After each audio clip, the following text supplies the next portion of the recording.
Buonasera Italia, ¿cómo está? How the hell are you guys? I miss you, I love you, thank you for all your support. This is Marco Mendoza with the Dead Daisies and with my solo project, a new album that just came out, Viva La Rock. Check it out if you can. But you're listening and you're watching Linea Rock. This is the real stuff, guys. Stay tuned. God bless.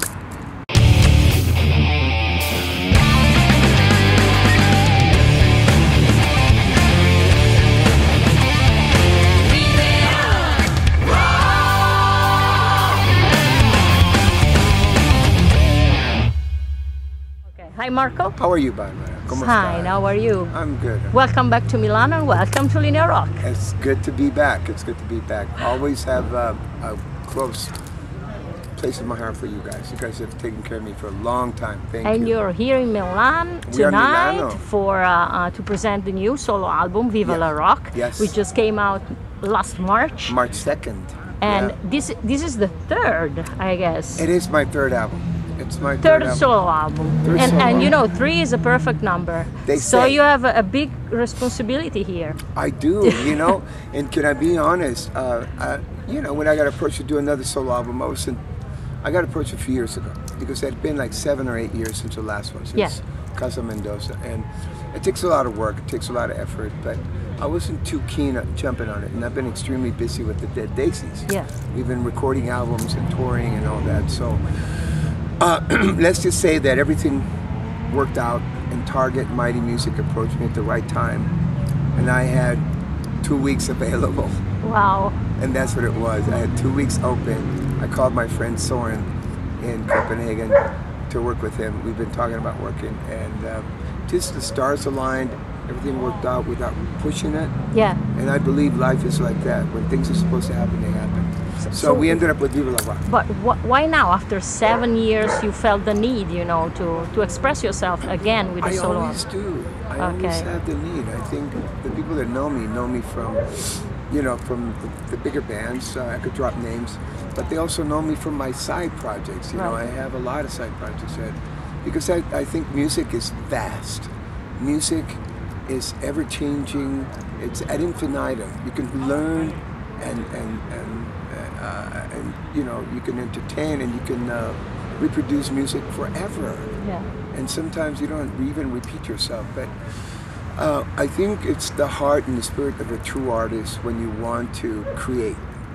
And I think it's in my blood to push myself to the envelope a little bit and keep growing. Because every time I do something like that, I learn a lot. And so I've learned to surround myself with good people, with positive people, productive people, and people that carry the light like I think I do. I have a little bit of light, and so we share the light, you know, we share the energy. Did you collect the songs during the years, or you actually composed the song for this album, which, you know, has a particular title, which is like the celebration of the essence, you know, of rock. In Espanol. Exactly. It's, I got chills. Look, you can see the goosebumps. It's a good sign. I collect always ideas. I'm always having ideas that I collect. And Soren does as well. And him and I had worked on quite a few projects. So we had some songs, half-completed songs, some ideas and all that. And that's what we were gonna, it was planned to do that when we got together. I also had some songs that I had worked with Doug Aldrich and Tommy Aldrich. And I mean, there was tons of ideas and songs. And so we came prepared. What we were not prepared is the energy between him and me. Between 2 hours, the first 2 hours, Viva La Rock was written. Oh, really? It was like, boom. So we ended up not using any of the other ideas, and that opened the door. It was like the door opened, and all this energy and creative stuff started happening. Barbara, it was like, wow, I'm getting chills again.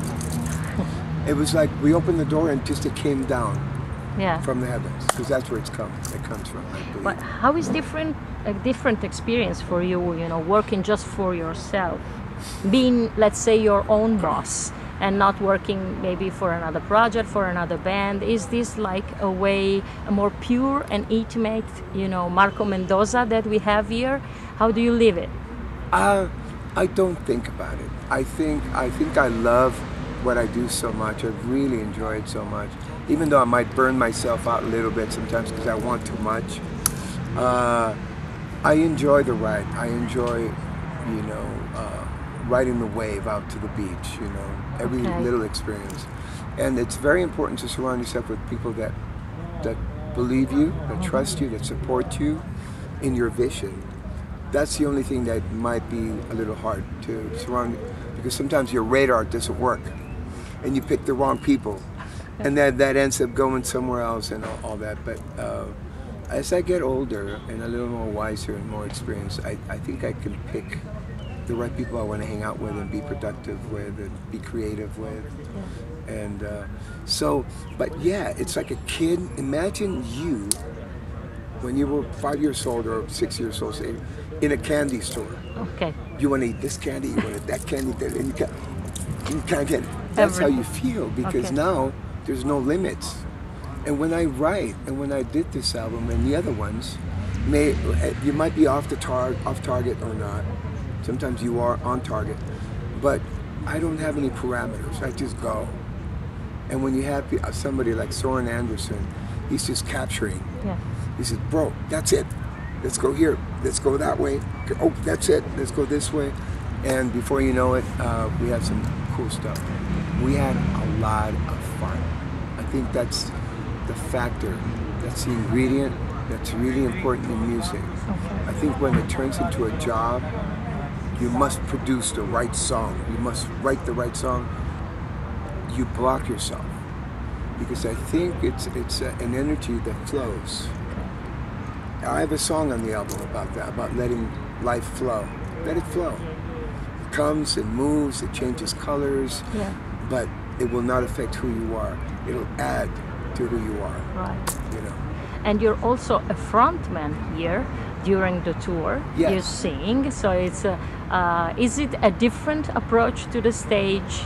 Maybe in your mind, you have to do more here.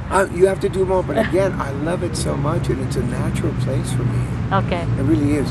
I think when I do other projects, for example, the Dead Daisies, we have a frontman. Yes. And a magnificent frontman.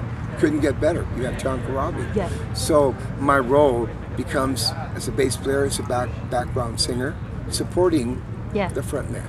So I've learned to do that too, and many other projects that I've been part of. I know what my place is. But first and foremost, I'm a bass player. Yeah. So my role is a supportive role. Okay. With a drummer. We laid the foundation. That's the way I look at music. So you mean that also when you are a frontman, you are supportive as well? I'm supporting my vocal. Okay. And I'm supporting the song. Okay. And I'm supporting the soloist, who in this case is Michael Crystal. He takes a lot of solos. He's brilliant. Yeah. So we do that. And every so often, and then the drummer will take a solo, Kyle Hughes also. And every so often I'll take a bass solo. But it's not about that. It's about just being creative. When the time's right, you open the doors and see what happens. You discover things, so. I guess this is just the first part of the tour, and that you're gonna do more. Is this the band that is playing with you tonight? If you want to introduce them, it's not the same band that you have on the record, so it's different musicians. So it's a power trio again. Yeah. But do you want to introduce? Do you want to introduce them? And will this be actually the fixed lineup for the whole tour? Well, we're actually, tomorrow will be the last date in Europe, to be honest. And this is the second leg. I started back in February. Okay. And I got lucky enough that I hooked up with Michael McChrystal from Tigers of Pantang. And he's a brilliant guitar player. Right. He's a great guy. Most of all, he's a good human being. And that's the first attraction for me. I'm attracted to good people. Okay. Productive, positive people. And and then on top of that, they play magnificently. And they're open, they're young, yeah, man, whatever we need to do, let's do it. So they're very supportive to me. And I appreciate it. Because it allows me to paint my picture. Right. They take the role I take with other bands, which I understand, Okay. And Kyle came to me via... The drummer. The drummer, Kyle Hughes, came to me via Michael. Okay. He suggested him, and I met him in London, and he's been working with Bumblefoot from Guns N' Roses, to name a few. But he's doing a lot of stuff. He's very active in the UK area. And I want to say, you know, he's 20 years old, and he's playing. Yeah, he's got an old soul, but most important, his musicianship. He listens. He listens to the song. He understands the support role that drummers and bass players have in the bigger picture, and he brings it. Yeah. And then we change things, and we do sound check, and you know, he's open to ideas. Let's try this, let's try that, and he's really amenable. He's available, you know. So I am digging these cats. I'm hoping that we can stick together, because it's a lot of work when I have to change lineups, you know. Yeah. From here, we take. Especially when, you know, you're busy like Marco Mendoza is. I'm really extremely busy. Yeah. But we're gonna have a few days off after Torino tomorrow night. Yeah. And we start in the UK in June. We finish there. Then I go to New York, and I play with some other cats, U.S. cats, and I gotta do a day of rehearsal and then do 3 shows, and then I'm off somewhere tropical with my family. I should be nice and toasty by then, but then Japan with the Dead Daisies. So there's so much going on. And back to Europe.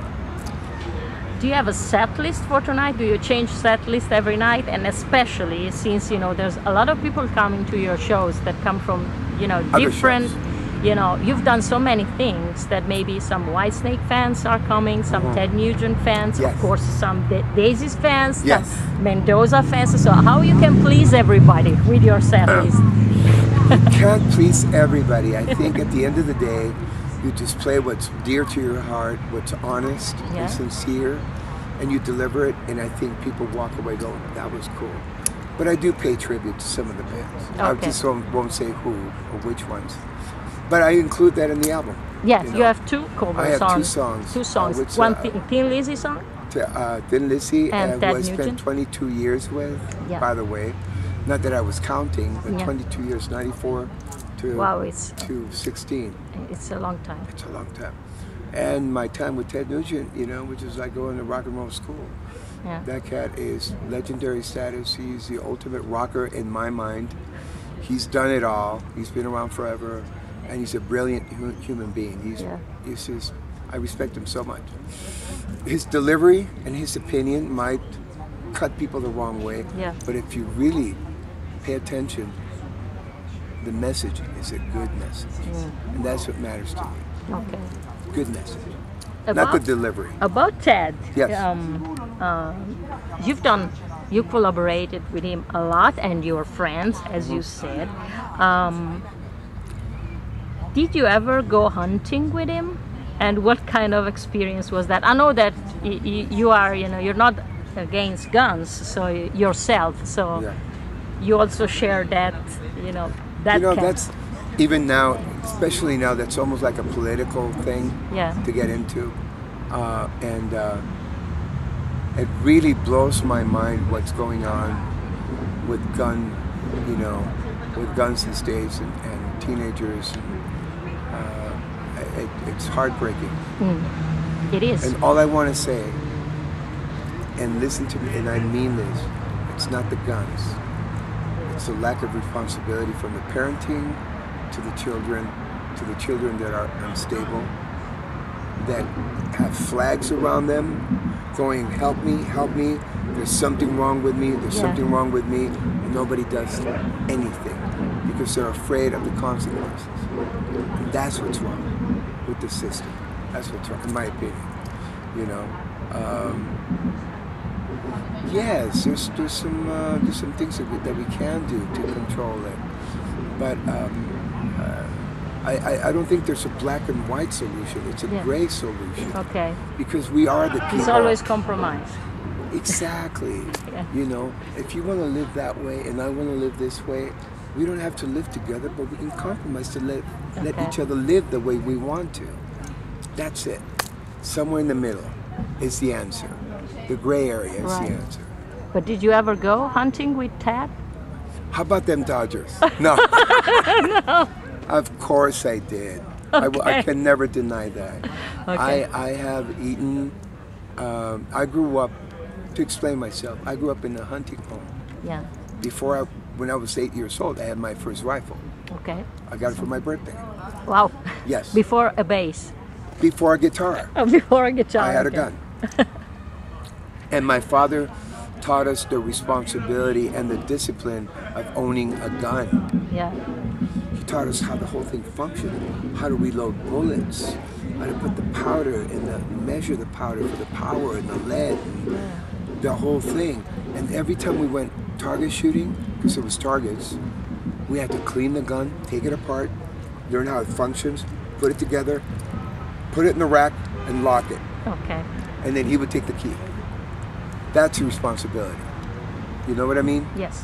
And so it became something very important to me to hunt and archery and all that. So yes, I've eaten quite a few deer and rabbits and squirrel. Oh. I've had rattlesnake, quite a few things. Duck, we go duck hunting. It's been a while. Quail, turkey, so on and so on. My father passed away. I grew up, I got into rock and roll, and I got away from the hunting. When I started working with Ted, there it was again. He rekindled the fire, you know. Something very primal and, dare I say, spiritual about hunting. And if you don't understand it, if you're not a hunter yourself, you will never understand that philosophy. But there is, you know, there's a factor there that's very spiritual, and that you go out there and you bring home the bacon and you literally bring it home and you eat it, you skin it, you gut it, and you have meat. You're feeding your family, wholesome, the best meat available, the best nutritious protein that you can, you know, that you can get. That's the reality.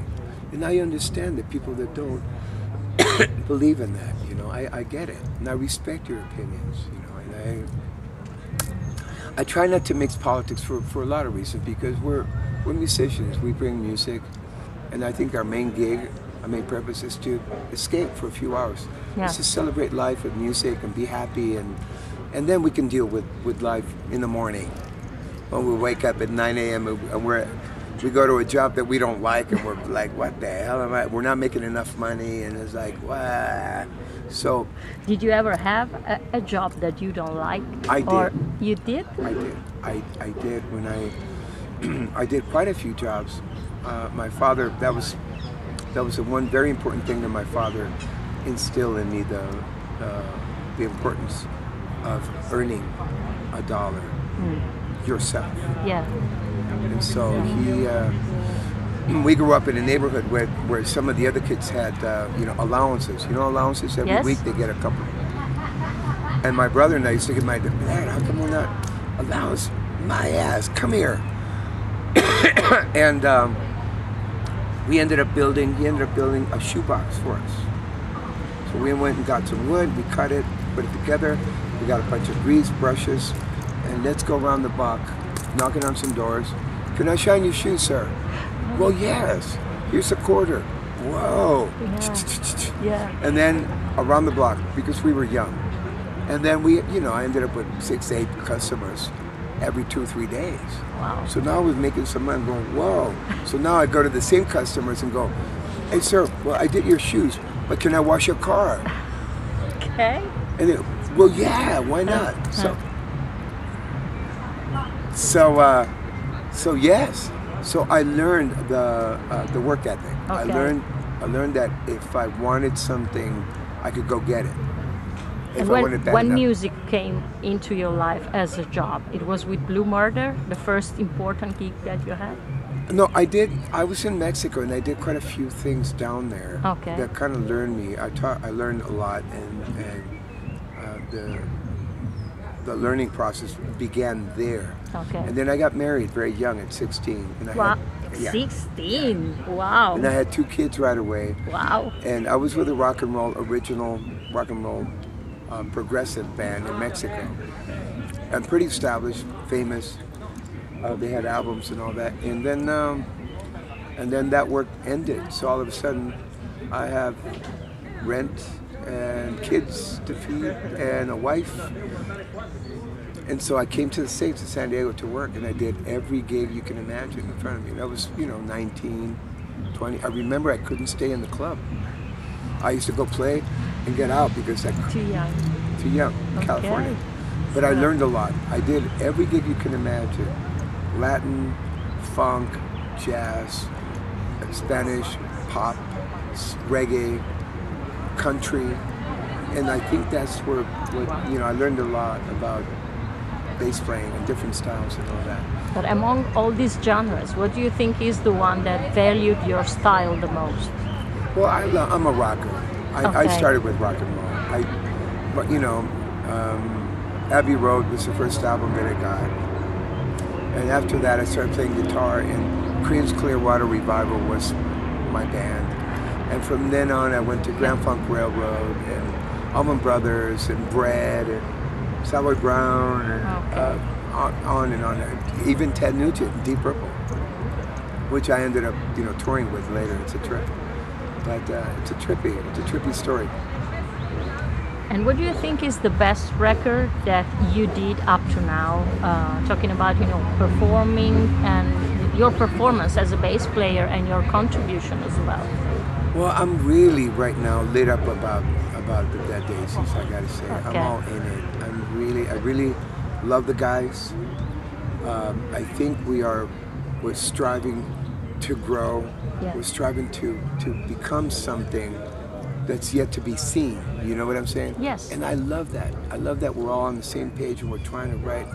We have great producer Marty helping, great management. And, you have a good team. You're a great gang. team. You're a gang, Yes. You're having a great time. I'm having a great time. That arrives, Yeah, and we're learning a lot, all of us.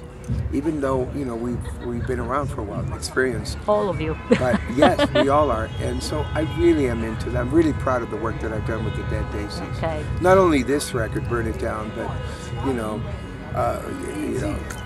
you go back 4 albums, there's a lot of great music, And it's still exciting, even if you're very busy, but it's still, for Yes. you, it is. I miss the guys right now, to be Okay, honest. but And it's like been- a couple of weeks just. It's been is it? 3 weeks or so, yeah. Because we're very close, we are a family. Yeah. And the fact that we share music and we're driven to create something special, that's a bond that you don't share with everybody. So. You play both with pick and with your fingers. We know, that the sound comes from hands first. But what's your point of view about the eternal diatribe, among bassists?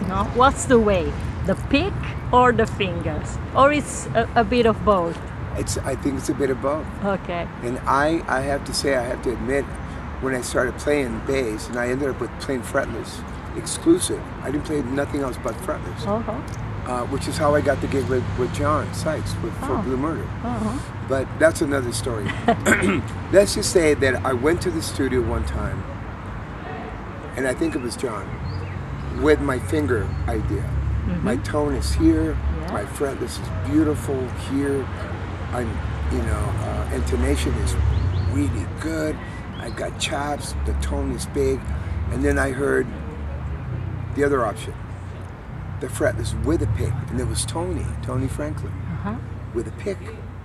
And I heard it, and there's nothing more clear than to hear it in the studio from big speakers right in front of your face. You hear the difference. Yeah.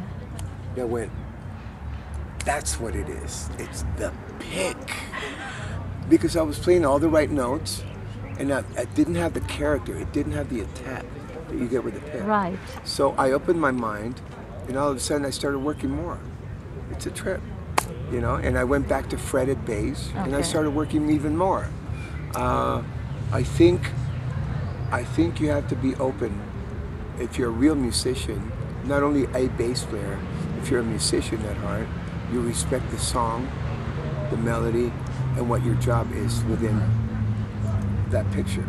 So if it sounds better with a pick, play with a pick. Okay. If it sounds better with a finger, when I'm doing my thing, I go back and forth from sections. I carry my pick in between my fingers, and I'm doing this, and then all of a sudden I pick it. And people go, where do you get that pick? It's right here. So you develop that skill.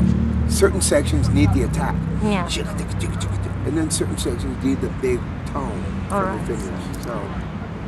So you mentioned John, and of course we know you work with DC, David Coverdale of Whitesnake a lot of years, and they actually both worked together at some point in Whitesnake. They did some amazing stuff, didn't they? Yes, and it goes into the history of rock and roll in a big way. They're you know, they go separate ways after a while. You work with both. Is there a reason you think, I mean, who's more bossy between them, and is there a reason why they couldn't, you know, go on working together from your point of view? Yeah, I think you hit the nail right on the head. You have two big bosses. Yeah. You have two alpha. That's why. And somebody's got to be willing to compromise. And if you have two people that are willing to compromise, it's great. But when you have two people that don't want to compromise or not willing, then it doesn't work. Then you have a problem. Then you have a problem, and I understand. And then there's some business stuff, I guess, that went down. I don't know. I can't speak for anything. All I want to say is with David Coverdale, it was definitely the best years, some of the best years of my career. It was definitely a highlight in my career. I learned so much. I got inspired by him so much. And let's just say he lit a fire that wasn't there before in so many ways. That's another interview. We need a lot of time to explain that one. So I'm going to be forever grateful for my time with David Coverdale. And I love the guy. There's only one David Coverdale, period. Okay. That's the bottom line. Yeah. And you hear about he's this way and he's that way. And I'm like, you guys, if you walk in his shoes, then you will understand why all this went down and how it went down, you know. So there's a lot of factors that people don't know about that happen in the music world, the music business, that makes people react a certain way and do certain things. Same thing with John Sykes. Yeah. I did 7 albums with John. I mean, unfortunately, nobody's heard it, a lot of these albums. Yeah. And it's great work, great writing, great playing, great singing.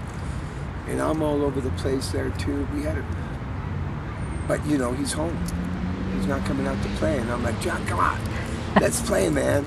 And so on and so forth. So I always said that if those guys could bury the hatchet and get together just for one tour, it would be amazing. Wow. Right? Yes. It would be, yeah. You've played also with Dolores O'Riordan, who recently passed away. We're so sad about it. My baby it girl. was 2007, 2008 for you, that period, I guess. Would you share a sweet memory of her with us? Well, Dolores is one of those people that when you get into her inner circle, you see the spirit, the person that she was. And she was just so loving, so supportive. Yeah. And in my career, in the long, years that I've been in it, I have to say she's one of those people that would call me, and I would come running, no matter what. Okay. And my wife knows that. We had a very kindled connection in that she represented everything that I aspired to be in a beautiful way. The artist in her was amazing. Unfortunately, there was other stuff there that she couldn't handle, and we connected in a very strong way. Part of it was I felt the respect from her just because of my sobriety, and because she knows I came from heroin addiction and cocaine addiction, and so our connection together was somewhere else. And there's so many things that she did for me and my family. I don't want to go down the list, but unrequested gifts out of nowhere that she was just showing love, She was a generous soul. Yes. You could tell looking at her, from her eyes. And she deserved to be on this planet because she was changing the world in her own little way. Yeah. And unfortunately, she left. Yeah. you know, and it broke my heart.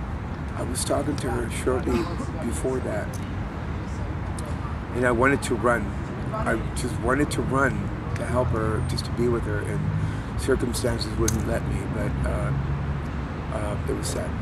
It was really sad, but she left a lot of good music, and her spirit lives forever, and you know, I'm talking to her ex-husband, actually, right now, her brother. I almost cried. Yeah. Wow, Dolores, I love you, honey, wherever you are. Okay, so last question. Yes. You've done so many things and you're still doing a lot of things. What's your big dream at the moment? Is there something that you never did that you would love to, and a big dream that you have? Me, honestly, I would love for anything that I do musically, creatively, to make a difference. Whatever that is. To make a difference, to make the place where we live a better place. How, I don't know. But when it comes from a good place, if it can change the world for the better, I know it's a big dream, you know, but you never know. It's like, that would make me so happy, because artistically, that's all you look for, you know. The material stuff matters, the financial gain matters, but at the end of the day, you don't take it with you, you know. You don't take all the material stuff and all the, you know, financial gain that you live in life.